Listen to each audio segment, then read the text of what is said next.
দুর্নীতির তদন্ত বা অনুসন্ধান বাধাগ্রস্ত করতে আগামীতে কেউ চাপ প্রয়োগ করলে তাদের নাম প্রকাশ করা হবে বলে জানিয়েছেন দুর্নীতি দমন কমিশনের দুদক চেয়ারম্যান মোহাম্মদ আব্দুল মোমেন। গত এক বছরে দুদকের মামলার সমস্ত হিসাবও দেয়া হয়। বিস্তারিত সুমাইয়া খানের রিপোর্টে। নায়াসিনামাইড ও স্যালিসাইলিক সমৃদ্ধ লিলি ফেস ওয়াশ যা ফেসের ডেড স্কিন সেল দূর করে দেয় দ্বিগুণ ফাস্টার ব্রাইটেনিং।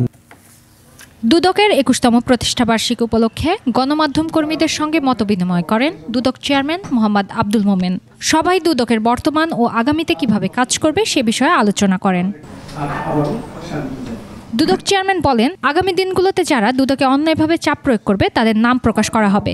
দুদকের দাঁত ও নখ যতটা তীক্ষ্ণ হওয়া দরকার ছিল ততটা তীক্ষ্ণ এখনো হয়নি। দুদকের দাঁতও যতটা শার্প হওয়া দরকার ছিল ততটা শার্প এখনো হয়নি, নখও পুরোপুরি গজায়নি। একটা লোক যদি দুর্নীতিগ্রস্ত হয় তার উপরই চাপ বেশি আসে, আর যদি আপনি দুর্নীতিগ্রস্ত না হন, আপনার ঘাড় যদি সোজা থাকে, আপনি কিন্তু চাপ খুব কম ফিল করবেন এবং আপনাকে যারা চাপ দেবে তারাও চিন্তা করবে চাপ আমি দেবো কিনা।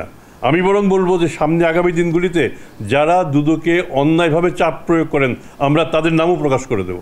এ সময় সঠিক সময়ে সুন্দর নির্বাচন হবে এমন আশা প্রকাশ করে তিনি বলেন, ভোটে কালো টাকার দৌরাত্ম্য আগে দেখেছেন। সরকার যদি ঘোষণা দিত নির্বাচনী হলফনামা আগে দুদকে দিতে হবে, তাহলে একটা টাস্ক ফোর্স গঠন করার সিদ্ধান্ত নেওয়া হতো। তবে নির্বাচনী পরবর্তী সময়ে হলফনামা পরীক্ষা করা হবে বলেও স্পষ্ট করেন তিনি। এই কম সময়ের মধ্যে আপনারা হুইসেল ব্লোয়ার হিসেবে যেগুলিকে ব্লো করবেন আমরা সেগুলিতে আমরা চেষ্টা করব আমাদের যতটুকু শক্তি সামর্থ্য আছে সেটা দিয়ে পরীক্ষা করে আমরা নির্বাচন কমিশনকে জানাতে। নির্বাচন পরবর্তী সময় না করার তো কোনো কারণ নাই, আমরা 100 বার করব। এ সময় গত এক বছরে দুদকের মামলা নিষ্পত্তি সহ কমিশনের কার্যক্রমের সমস্ত জরিপ উত্থাপন করা হয়। উপদেষ্টাদের পিএসের দুর্নীতির অনুসন্ধানের অগ্রগতি প্রসঙ্গে জানতে চাইলে দুদক চেয়ারম্যান বলেন, 4টা ফাইল ছিল, সেগুলোর অনুসন্ধান শেষ হওয়ার পথে। 3টা মামলা মূলত রায়ের খুব কাছাকাছি চলে এসছে এবং এই রায়টা যদি সত্যি হয় এবং রায়টা যদি কনভিকশনে গড়ায় তাহলে এটার জন্য যতটুকু কৃতিত্ব না দুদকের হবে তার চেয়ে বেশি হবে র্যাকের সদস্যদের। সুমাইয়া খান, 21 টেলিভিশন, ঢাকা।